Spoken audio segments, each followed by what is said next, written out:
Territorio Reportaje. Porque todos tenemos una historia que contar. Con el periodista Agustín del Castillo.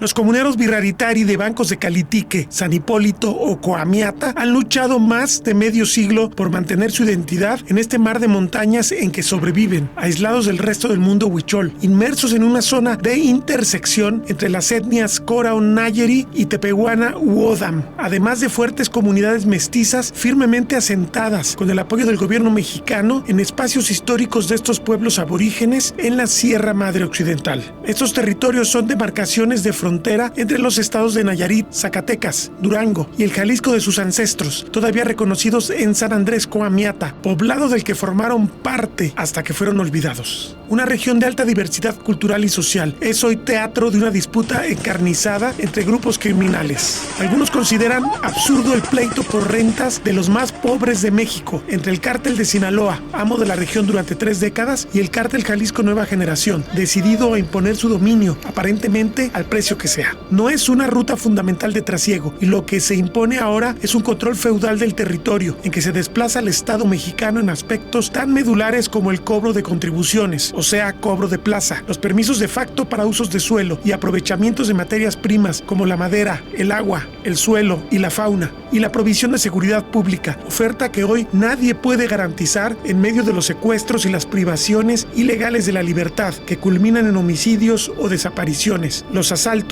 las torturas, las levas forzadas de sicarios, la destrucción de poblados y el control del libre tránsito, mientras que las autoridades institucionales de los 3 órdenes de gobierno asisten como mudas espectadoras de su propia impotencia. No obstante, la región tiene ya una tradición de medio siglo en la producción de amapola, la valiosa materia prima de la heroína. Por ejemplo, el enorme municipio de El Nayar, en Nayarit, está entre los 10 con más incautaciones de este enervante a nivel nacional a partir del año 1990. Pero esa carga de violencia desmedida sí es una novedad. La integración de parte de estas comunidades a la economía de la amapola se dio de forma fundamentalmente pacífica, incluso impulsada por agentes del Estado, como numerosos maestros provenientes de la zona del Océano Pacífico dominada por los sinaloenses, ya tan temprano como en los años 70 del siglo XX. Hoy, la crisis económica ante la baja de los precios internacionales de la goma de opio parece que es paliada a balazos. Los Birraritari de Bancos pagan ese precio con un nutrido grupo de desaparecidos recientes y la imposibilidad de moverse libremente por su territorio. Los casos de abuso se multiplican. Todo empezó a descomponerse, en serio, hace alrededor de 4 años. Señalan algunas víctimas que han logrado salvar sus vidas y que relatan a Territorio Reportaje la extraña fortuna que les permitió regresar. Este es un caso de muchos más allá de las fronteras del norte de Jalisco.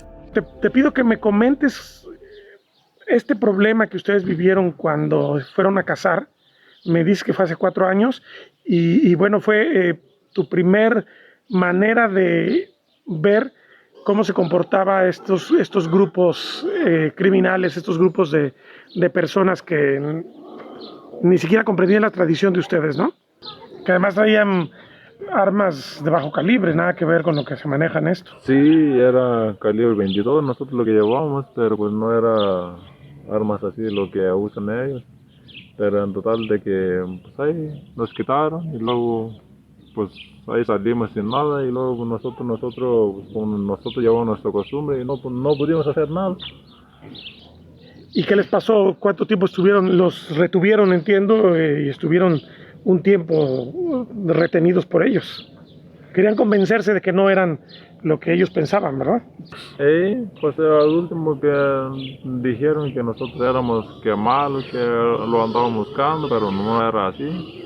Nosotros simplemente éramos, pues llevábamos nuestra costumbre, era cazar de venados y pues también no matamos mucho, uno nomás para la ceremonia y ya.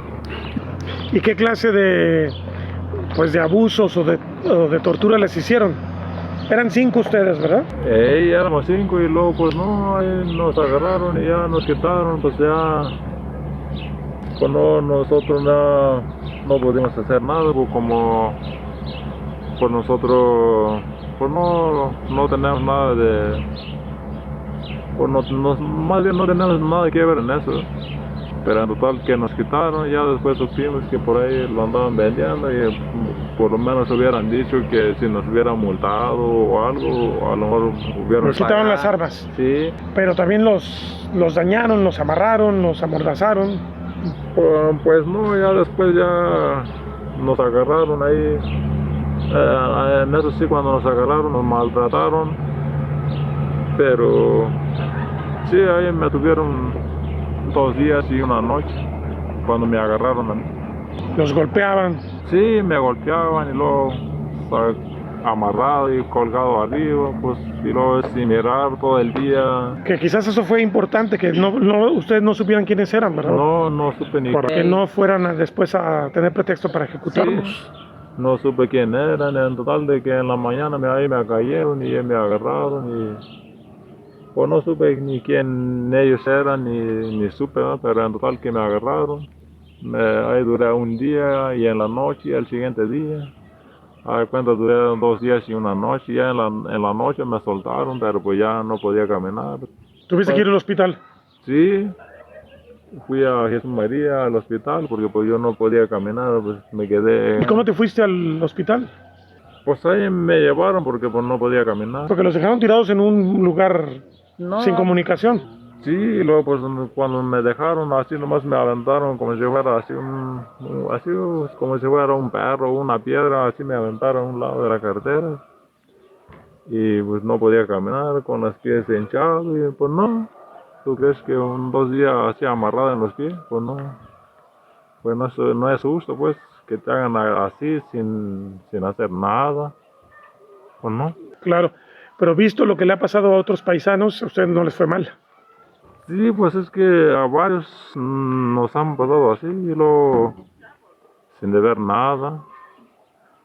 Pues no es justo pues que hagan eso. A partir de 2017 se han normalizado los casos de abusos. El peor año es el actual y podemos decir que arrancó el día final de noviembre de 2020, cuando un anciano comunero de Mesa de Torrecillas, Jesús Ramírez Carrillo, fue extraído de su pueblo por presuntos sicarios. A lo largo de lo que va de 2021 se multiplicaron los atentados y hoy se reportan un total de 6 desaparecidos de esa zona de bosque de pino ubicada muy cerca de la carretera Zacatecas-Huejuquilla, Jesús María, Estación Ruiz. Las incursiones han sido numerosas a las aldeas contiguas. Esto relata otra víctima que también ha padecido la presencia de presuntos sicarios en un asentamiento contiguo al lugar de los desaparecidos. ¿Y le han llegado de sorpresa alguna vez por ahí? ¿Y qué pasó? ¿No hubo ningún problema? Sí.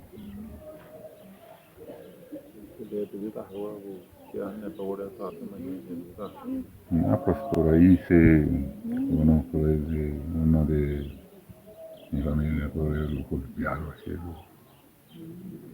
¿Y se lo llevaron? Sí. No lo llevaron, pero él todo estaba quebrado. ¿Y por qué hicieron? ¿Lo justificaron o simplemente fue porque quisieron? Pues, ¿No había ningún motivo? no. ¿Les robaron, les quitaron cosas o simplemente fue demostrar su poder? No, así de repente salieron por ahí. Pues. ¿Y esto hace cuánto fue? Entonces, fue como al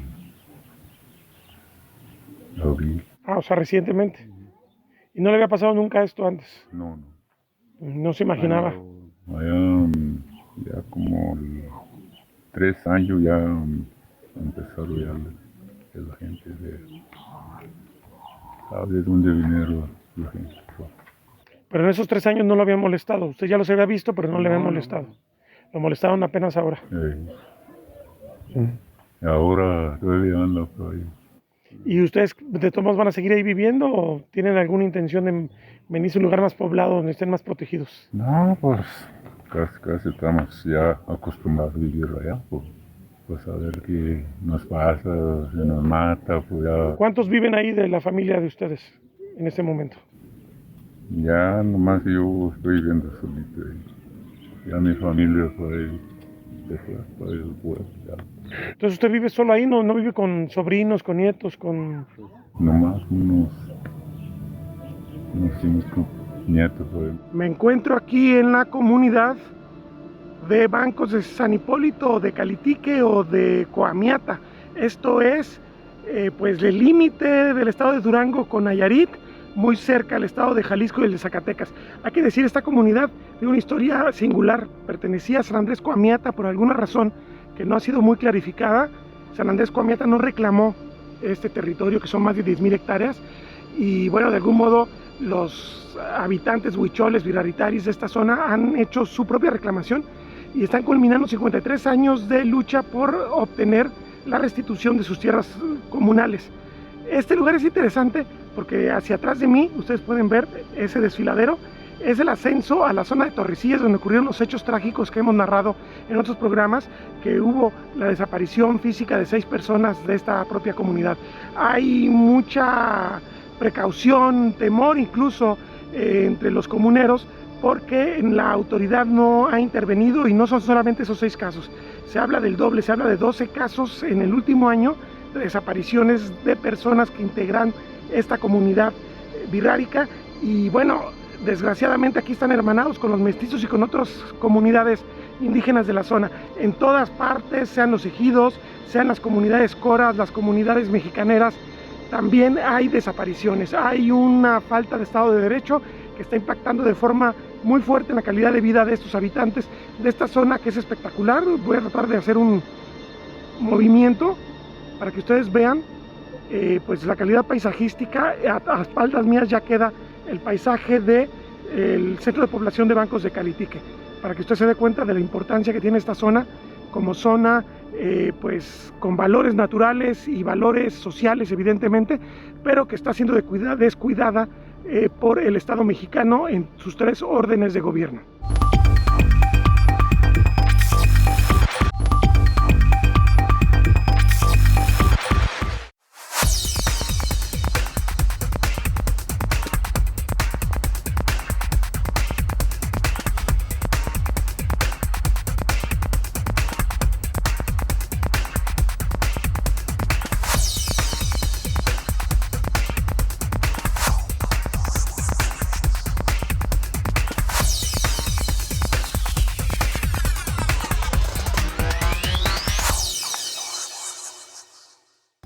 Los 10 municipios con más superficie de amapola erradicada en México, 1990-2020. 1. Guadalupe y Calvo, Chihuahua, 42.594.5 hectáreas. 2. Ayutla de los Libres, Guerrero, 39.457.3 hectáreas. 3. Badiraguato, Sinaloa, 38.394.4 hectáreas. 4. General Eleodoro Castillo, Guerrero, 38.104 hectáreas. 5. Tamazula, Durango, 29.998.7 hectáreas. 6. San Miguel Tololoapan, Guerrero, 22.324 hectáreas. 7. Chilpancingo de los Bravo, Guerrero, 18.617.2 hectáreas. 8. Del Nayar, Nayarit, 13.860 hectáreas. 9. Atlixtac, Guerrero, 10.425.6 hectáreas. 10. Leonardo Bravo, Guerrero, 9.038.2 hectáreas.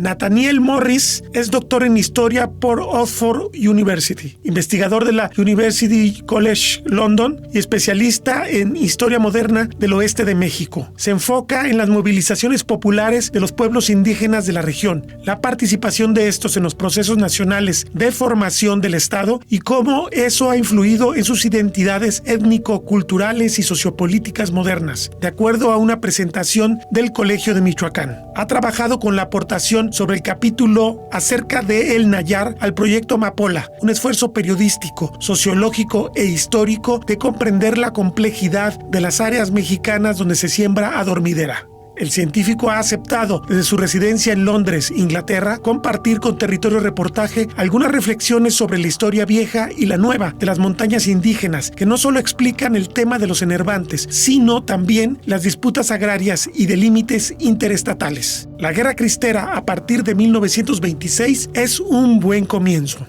Primero, las guerras cristeras, porque había en el Gran Nayar la primera guerra cristera entre 1926 hasta 29, y luego había, pues desde 1930 y finales de 34 hasta 1941, había la llamada segunda, la rebelión cristera segunda, que fue en algunos aspectos más violento y conflictivo y desastroso para los pueblos del Nayar que la primera. Pues fue súper importante, o fueron súper importantes los dos conflictos en la configuración de las comunidades que actualmente existen en la sierra. Sus linderos en muchas regiones se habían formado como consecuencia de los arreglos de paz después de la Segunda Guerra Cristera, cuando había la oportunidad para el Estado de regresar a las tierras indígenas de allá. También, pues, muchos conflictos entre familias dentro de las mismas comunidades tienen sus raíces en los conflictos de la Guerra Cristera. Y no se puede analizar la reforma agraria cardenista sin también tomar en cuenta la violencia y los conflictos entre cristeros y no cristeros. Las defensas sociales gobiernistas y las fuerzas de rebeldes cristeras, que muchas veces actuaban como extensiones como facciones o fracciones más conservadores y más como cosmopolitanos dentro de las mismas comunidades. Es el caso de los Odam o tepehuanos, por ejemplo. Y por ejemplo, en la Sierra Odam, la Sierra Tepehuana, pues en Durango, pues la comunidad de Santa María Ocotán y Zoconostle, pues es una comunidad que tiene sus raíces y la conformación territorial de ahora. Pues todo eso tiene que ver con los conflictos entre cristeros y no cristeros. Había muchos gobernistas en Zoconostle y muchos cristeros en lo que es Júcter, pues de la cabecera de Santa María Ocotán y la Candelaria también. Y pues la junta de las dos comunidades tiene mucho que ver con la manera en que los pro-gobernistas lograron aplastar la rebelión cristera tepehuana dentro de esta comunidad, o dentro de las dos comunidades que luego se juntaron y formaron uno. Y sin duda, también el de los huicholes o Virraritari, en permanente conflicto con las ambiciones territoriales nayaritas. Además, más al sur, en la Sierra Wixárika o la Sierra Huichola, pues las comunidades de Huirras tienen muchos conflictos con el estado de Nayarit, con los pueblos de Puente de Camotlán y Guajimí, por ejemplo. Y estos conflictos tienen mucho que ver también con los conflictos entre huicholes cristeros, bajo el liderazgo de Juan Bautista, y las fuerzas pro-gobiernos de Guajimic y de Puente de Camotlán. Más o menos muchos mestizos tomaron el lado del gobierno para intentar penetrar mejor las tierras wixárikas de la sierra. Y así, pues muchos wixárikas, aunque no eran católicos, juntaron con los más católicos de todos, pues los rebeldes cristeros. Y entonces toda esta historia tiene mucho que ver con la historia de los conflictos ahora, que tiene mucho que ver con los conflictos entre narco y gobierno y comunidades más como penetrados por los narcos y los que se mantienen más alejados de la influencia de estos bandos criminales. Pues todo está revuelto con historias de conflictos dentro y entre comunidades durante la Guerra Cristera. El historiador destaca que un lugar como San Juan Capistrano, en Zacatecas, era importante en las guerras cristeras y lo es hoy en la disputa entre los cárteles. San Juan Capistrano ha sido siempre muy importante en todas las batallas y guerras, conflictos en la sierra entre cristeros y gente del gobierno, y ahora también es al centro del conflicto entre los bandos criminales, y hace 2-3 días había una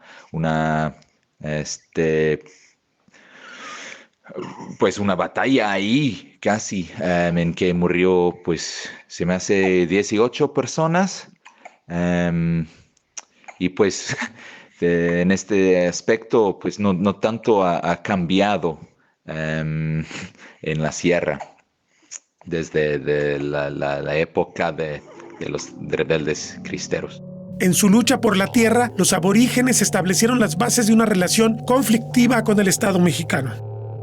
Pues también supongo que las guerras cristeras fueron muy importantes también en la configuración de las relaciones conflictivas entre muchas comunidades o hasta familias en el Gran Ayar y el Estado, que obviamente cuando vino a combatir a los cristeros, vino con mucha violencia, quemó rancherías, arrasó pueblos y anexos enteros, y pues de muchas maneras eso no ha cambiado mucho desde entonces. Pero el Estado mexicano está lejos de poder reclamar inocencia. Tiene que ver con la implantación de los cultivos de amapola desde su origen. Pues cada comunidad es diferente, pero en muchas comunidades, por ejemplo, en el norte de Nayarit, en la Sierra Nayarit, Cora, los primeros que trajeron consigo semilla de amapola eran maestros, profesores, pues que habían estado trabajando en las regiones de Acaponeta, pues en la frontera con Sinaloa, donde ya había siembra de enervantes. Ellos llevaron las semillas y los dieron a los coras, diciéndoles que pues era una nueva siembra con que uno pudiera sacar una buena lana, pues. Y pues viniendo así desde los meros representantes del Estado en las comunidades, la gente pues no vieron como problema alguna con participar en este negocio, porque pues no supieron que era ilegal. Igualmente en la Sierra Odam de Durango, empezó la siembra de amapola en las comunidades más cercanas a la frontera con Sinaloa, pero pues muy rápidamente pues se llegó también en las comunidades más al interior de la sierra, y siempre con el respaldo de algunos representantes del Estado mexicano en estas comunidades, o sea, los profes. A diferencia de la cannabis índica, que tiene presencia histórica centenaria, la amapola irrumpe como una opción de desarrollo en los años 70. Y al inicio la siembra de nervantes, o bueno, de amapola, porque pues algunas personas en algunas de rancherías a lo mejor había sembrado la marihuana desde pues hace muchos más años que la amapola.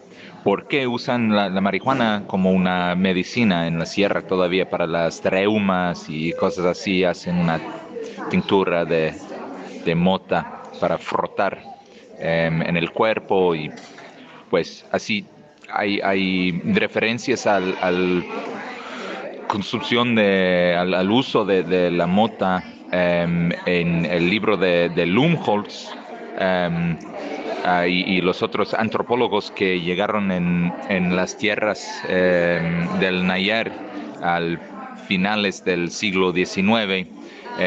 Por ejemplo, en el pueblo de Azqueltán describen el uso ceremonial en el costumbre de los tepecanos de la mota. Pero en cuanto a la amapola, pues esto llegó como una nueva cultivo comercial, igual como el durazno, como la avena o el trigo, que los indígenas de la sierra que tenían más contacto con el mundo exterior, el mundo de los mestizos, eran los primeros que entraron en contacto con este mundo mestizo de la droga.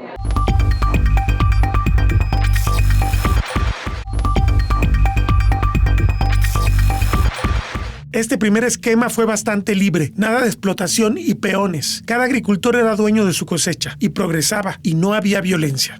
Entonces, de alguna forma, la siembra de amapola apoyó a los indígenas de las rancherías como más aisladas de la sierra del Nayar, de las partes más marginalizadas de Jalisco, Durango, Nayarit, seguir siendo campesinos indígenas que vivieron como campesinos de una manera muy tradicional, pues se practicaron el autoconsumo de maíz, de frijol, etc. Pero tenían acceso a algo de dinero, de lana, con que comprar gasolina, una troca para transportarse más fácilmente, los cuadernos para los niños, para asistir en la escuela.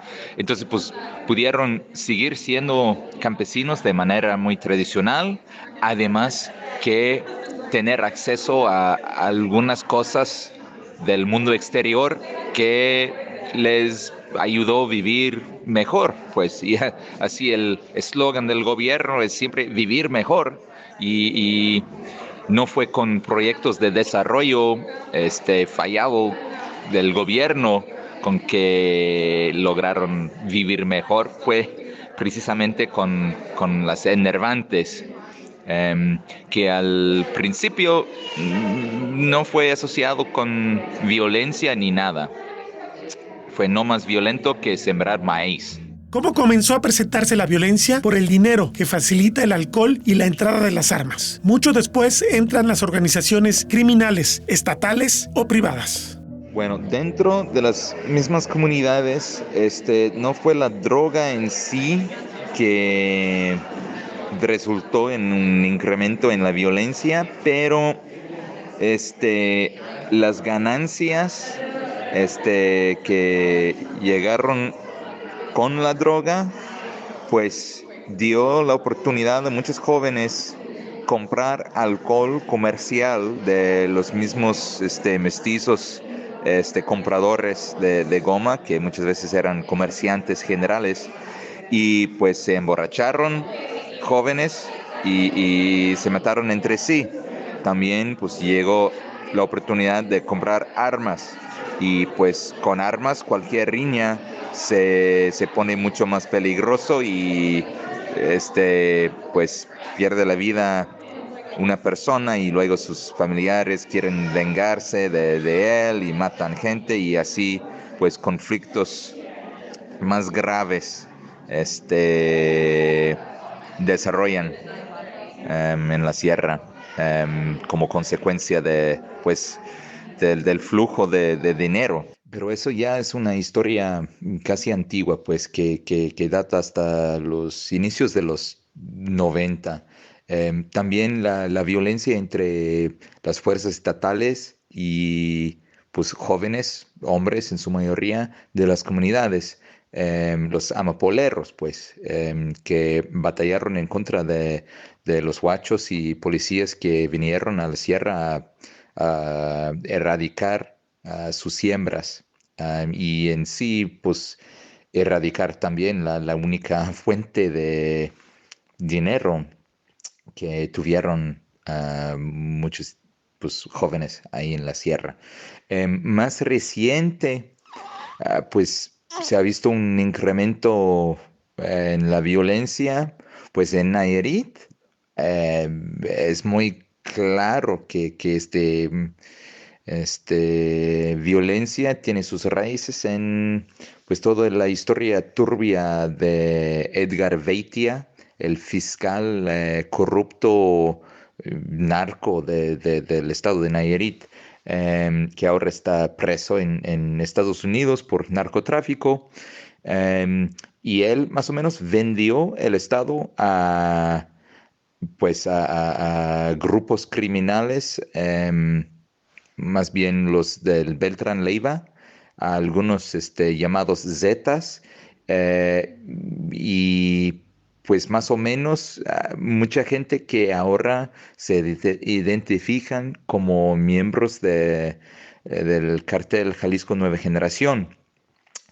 Eso dio lugar a un conflicto muy fuerte con la gente armada del cartel de Sinaloa, que habían tenido una dominación más o menos seguro en el norte de la entidad de Nayarit y también en la sierra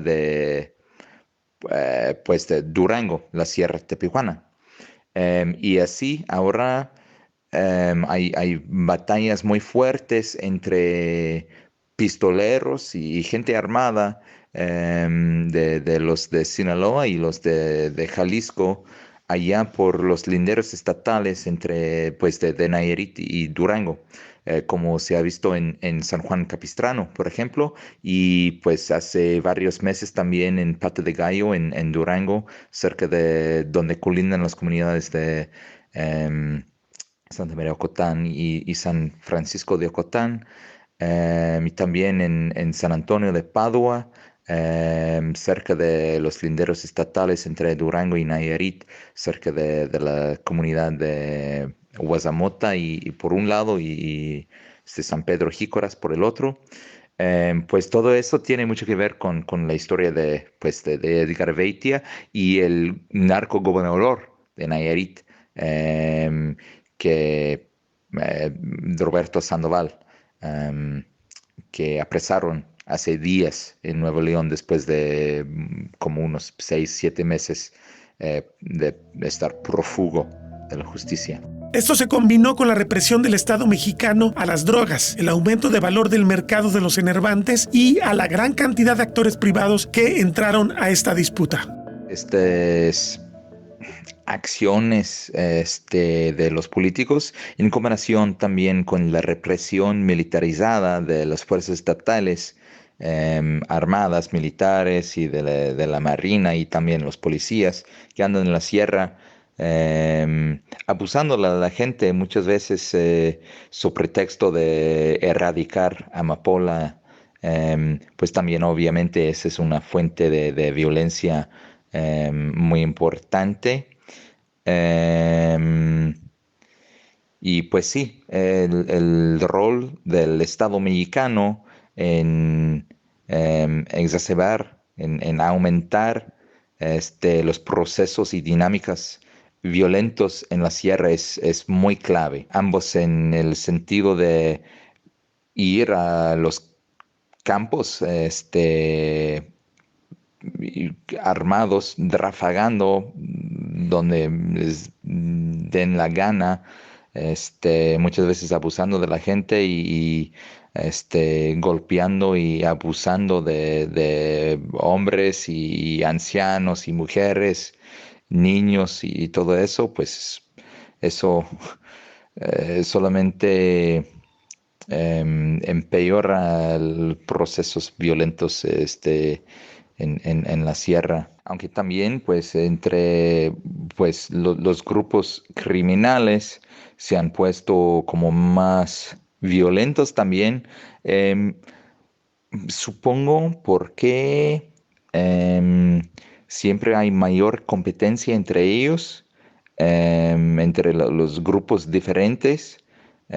También las ganancias siempre van en aumento, pues siempre hay más dinero y así más presión para sacar más de este dinero. Y así pues más hay más mayor razón pues para usar la violencia. También hay más armas.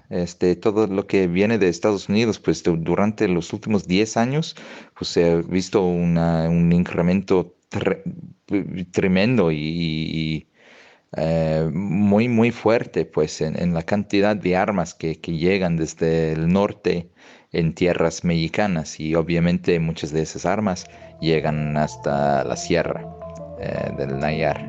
El historiador pide mantener una mirada sutil sobre el tema. Por abajo de la violencia se puede leer la permanencia de las disputas entre familias, clanes o comunidades heredadas de casi un siglo, pero con más potencia de fuego. Y en un contexto de fuerte sequía y de COVID-19, la disputa encarnizada se explica tanto como la mayor migración. Pero tampoco se debe olvidar que la intrincada Sierra Madre Occidental ha generado espacios aptos para los enervantes, así como espacios que son totalmente ajenos a esa economía. En las partes diferentes del Nayar, pues sí hay diferencias en cuanto a la violencia del narco, pues de lo que producen la gente en cuanto a las enervantes. Pero tiene más que ver con la ubicación geográfica de estas comunidades o partes constitutivas de las comunidades, pues de rancherías diferentes, pues qué tan cerca es la carretera, qué nichos ecológicos tienen estas comunidades, qué otras oportunidades hay en estas comunidades para la gente fuera de inmiscuirse en lo del narco. Así, por ejemplo, entre los Nayeri, los Coras, hay algunas comunidades donde casi todo el mundo está metido en esto de sembrar amapola, y hay otros en que realmente no es un negocio muy grande. Igualmente, en algunas comunidades Nayeris hay mucha gente en algunas rancherías que se dedican a esto, y hay gente de otras rancherías que no tienen nada que ver. Igualmente en la Sierra Wixárika, en San Sebastián, por ejemplo, pues tiene la fama en la sierra de tener gente que se involucran en esto. Mientras que en Santa Catarina, pues hay más dinero de las artesanías, hay más maestros, y por eso pues no tiene la fama de ser como involucrado en la siembra y tráfico de enervantes.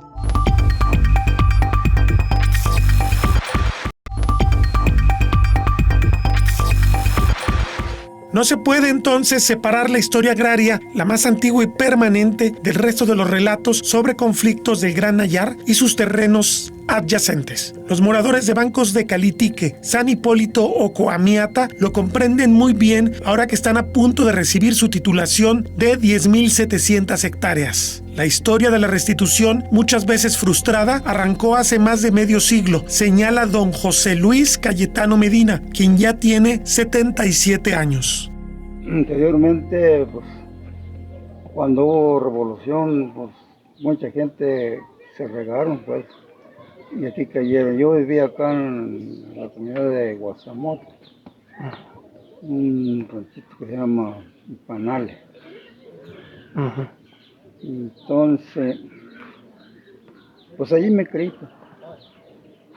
Y ya tuve familias y no recuerdo muy bien, me parece que fue el 68 que se instaló aquí la escuela, porque no nos querían, bueno, sí había escuela en San Lucas, pero lo cual no nos permitían, pues. ¿Por qué? ¿Porque eran indígenas? Sí, yo creo que sí. Era por racismo, digamos. Sí. Y entonces aquí pues no había gente, había como unos 4 o 5 viviendo. Y empezaron a platicar y ya llegaron en un acuerdo que pues podíamos solicitar una escuela, pero entre todos. De Panales y de Puertos, y de acá de Tonalisco, y de acá Guadalajara, había mucha gente. Y entonces ya, pues se solicitó primeramente un maestro de acá de San Andrés. Y no, sí, y vino y trabajó aquí. Y entonces de allí ya empezaron a decir pues que por qué no solicitábamos el terreno que se había quedado pues en lo que era San Andrés. Y ya salió en comisiones a Durango. Y de allí pues y sí nos dieron la respuesta que pues que sí se podía. Y ya empezamos ahí pues a comisión. Pues le batallamos un poquito. Y ya solicitamos un ingeniero. Y pues no, aquí lo de San Lucas, de Cofradía, aquí de Calitique, nos corrieron ahí un punto que se llama Cruz Cantera. Ahí nos corrieron. Y ya allí, de allí, pues se tardó un poquito, como 1 año o 2 años, volvió, nos mandaron otro ingeniero. Pues igual. No lo dejaban medir al ingeniero. No lo dejaron medir por su terreno. Pues de allí ya, entonces empezamos a solicitar aquí por Jalisco. Porque era de San Andrés, pues ya dijeron los demás, no, pues a lo mejor va a estar más fácil acá. Y iban a comisión a Guadalajara y a México. Pues sí, nos decían que sí se iba a hacer, pero y siempre no se pudo. Y no se pudo y ya la gente empezaron a venir pues aquí a vivir porque tenían que echar la escuela. Claro. Y pues allí ya últimamente vino un ingeniero, pero nomás nos estaban dando 5,000 hectáreas. Y era puro peñasco, pues. Sí. Y pues no nos fuimos de acuerdo. La que solicitamos fue 10,720 hectáreas. Y ya de ahí, pues ya nos ganaron los de San Luis. Pero no se iba a quedar así, señala por su parte don Miguel Carrillo Carrillo, otro veterano en estas lides de la comunidad de bancos de Calitique, quien señala el desdén y el abuso de los campesinos de San Lucas de Jalpa, ejido que absorbió inicialmente parte de las tierras comunales de bancos, en contra de los intereses de los Virraritari. Anteriormente, como en el 72, se le reconoce ya a San Lucas de Jalpa y pues quedamos dentro de ese polígono de la comunidad de San Lucas de Jalpa, pero pues nunca tuvimos relación, ¿no? Siempre nos hicieron menos, por eso O sea que ni siquiera eran ejidatarios de San Lucas de Jalpa. Solicitamos para ser comunero una depuración, pero nunca se nos aprobó, pues. Y por ella mejor nos fuimos a la independización. Ahora, el hecho de que durante ese tiempo Lucas de Jalpa tuviera un decreto que le diera aparentemente derechos sobre estas tierras, ¿cómo se traducía? O sea, ¿qué pasaba aquí? ¿Les metían el ganado? ¿Había un acoso hacia ustedes como comuneros? ¿Cómo era la relación con ellos? Sí, pues únicamente pues dentro del padrón comunal pues quedaron como 12 capacitados y son ellos los que iban a participar y los que no quedamos también adentro. O sea, ni voz ni voto. No, ni voz ni voto, pero en los trabajos sí nos manejaron pues para hacer los vainas, todo. Pero nunca nos concedieron un nuevo centro de población, aunque solicitábamos y pues todo se nos negó, pues. El ganado pues lo echaron para acá y pues nos ha dañado cada temporada, pues. Todavía. O sea, estamos hablando de 50 años de problemas. Sí, 53 años desde que inició el trámite, que a nuestros ancestros le agarraron la mano para firmar y para que quedáramos dentro del polígono de San Lucas de Jalpa. O sea, hubo engaño, digamos. Así es. Les prometen una cosa, pero no se las cumplen. Así es. Y bueno, esta disputa, esta lucha de 50 años, ¿en qué momentos ha sido más difícil para ustedes, más difícil para los Virrárica? ¿Ha habido violencia, ha habido muertes, ha habido acoso, detenidos, problemas de este tipo, como en otras luchas agrarias de este país? Pues sí, amenazas sí ha habido, y pues sí, también se puede decir que pues no hay respeto, sobre todo pues hacernos menos, pues.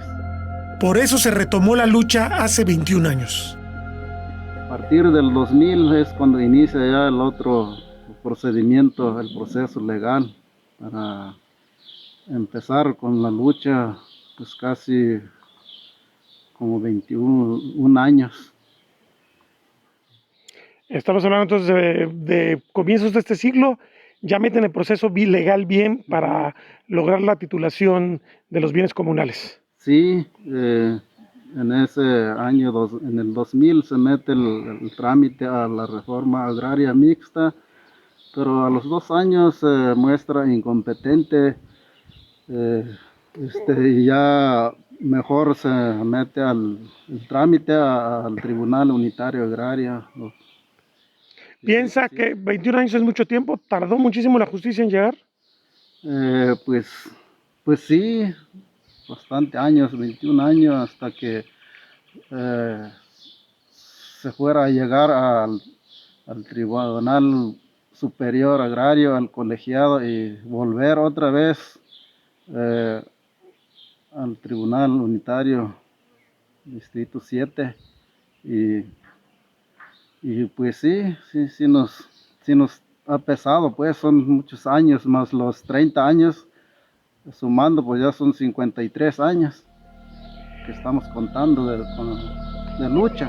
Esa lucha debía haber culminado el pasado 23 de junio de 2021, pero el personal del Tribunal Unitario Agrario del Distrito 7, con sede en Durango, los sorprendió al desviarse de la cita de ejecución y provocó una airada protesta de la comunidad birrárica. Hasta ahora se desconoce si habrá sanción para los funcionarios omisos que acudieron a un ejido vecino que ha impugnado los límites de bancos de Calitique. Tampoco se ha fijado la nueva fecha para la ejecución. El día miércoles lo que ha sucedido es que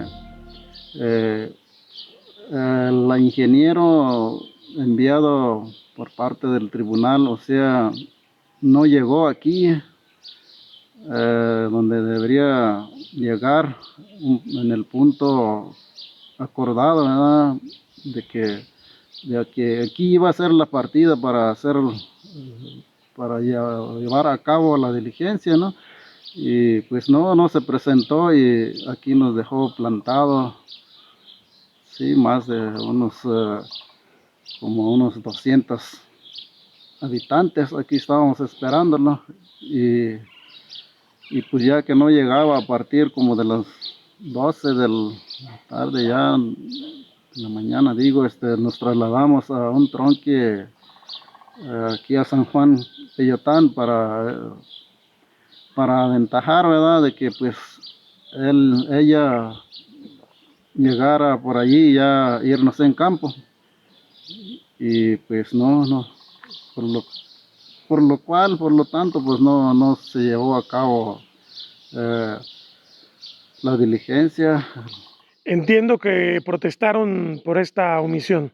Sí, pues ya que vimos que así estaban sucediendo las cosas, pues tuvimos que conformarnos, ya que nos dimos cuenta que mejor agarró otra ruta, otra vereda, pero nada más atendiendo a otra comunidad, ¿no? Ya en la parte actora ya no permitiéndole que esté presente. Uno de los temas a resolver es la presencia de fuerza pública para ejecutar la sentencia favorable a los birraritari, pues la periferia de la zona está tomada por los ejércitos privados de los cárteles y no se puede separar lo agrario y su herencia de violencia de esta irrupción de las dos agrupaciones criminales más poderosas de México. Así es la vida difícil de los huicholes que sobreviven más al norte de su espacio civilizatorio, en una precaria lucha para no ser barridos por el olvido. Territorio Reportaje. Porque todos tenemos una historia que contar. Con el periodista Agustín del Castillo.